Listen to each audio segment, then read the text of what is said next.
And we are in the kitchen with Chef Mark Shupin. With Thanksgiving around the corner, we've got a very sentimental but yet yummy stuffing recipe that you're going to want to try. Yeah, you know what? I love stuffing. And you know, when I think back to, the holidays when I was a kid and stuff, my dad always cooked. He was always a culinarian on the holidays. And he'd get up real early in the morning, put the turkey and do all these things. I can always remember those kind of sights and sounds of that when I was growing up. And this was my favorite recipe. It's super simple. I think that's probably why I like it the most. But he made the best stuffing. He'd make sausage and sage and oyster. Which the oyster was an acquired taste. Took a little time to get used to, but I really enjoyed it too. But I'm going to show you how this goes together because you might want to try it at home. Again, it's very easy. The secret here is you're going to use fresh sage, not the ground stuff in the jar or anything like that, because I think it just lends a whole new flavor profile. So we're going to start out with some sausage. I put a little bit of olive oil in the pan, or you can use margarine. I put the sausage in the pan. It's 1 pound of sausage. Now you can use regular mild sausage, a maple sausage, or an Italian sausage. You got to remember, in the Italian, there's other herbs in there that kind of adjust the flavor a little bit, so it'll make it a little more spicier.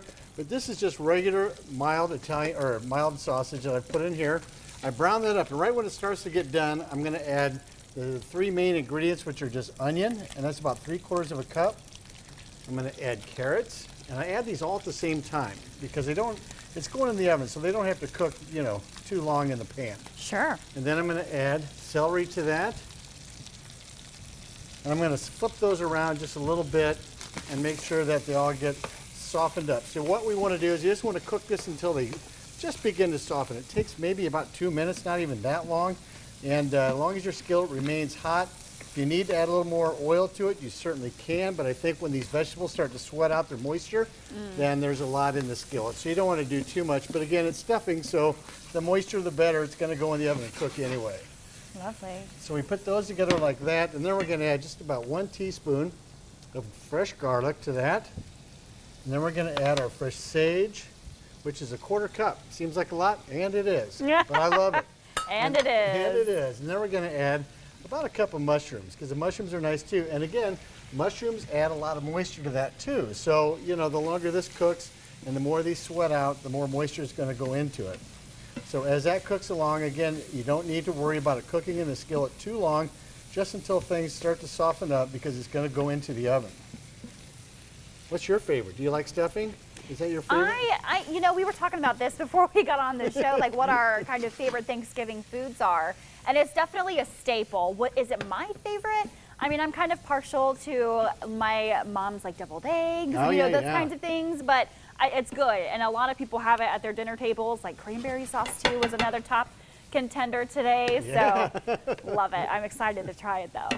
To that we just add a little bit of pepper, a little bit of salt, and then we're going to take over here. I've actually just got 2 packages of the kind you buy at the store, breadcrumbs. Oh, nice. Or you can take your own breadcrumbs and you can dry those in the oven. When you dry it in the oven, just use white bread because it's, it's not too fibrous, so it's got it'll absorb a lot of the moisture. Perfect. It works fine. And using the oven to dry it out at a very low temp, around 200 degrees, works really well. So to that, we just take our big mixture here from the skillet. We dump that right into the breadcrumbs there. Now at this point you can add eggs if you'd like, if you want it more souffle-like, or you can take it dry.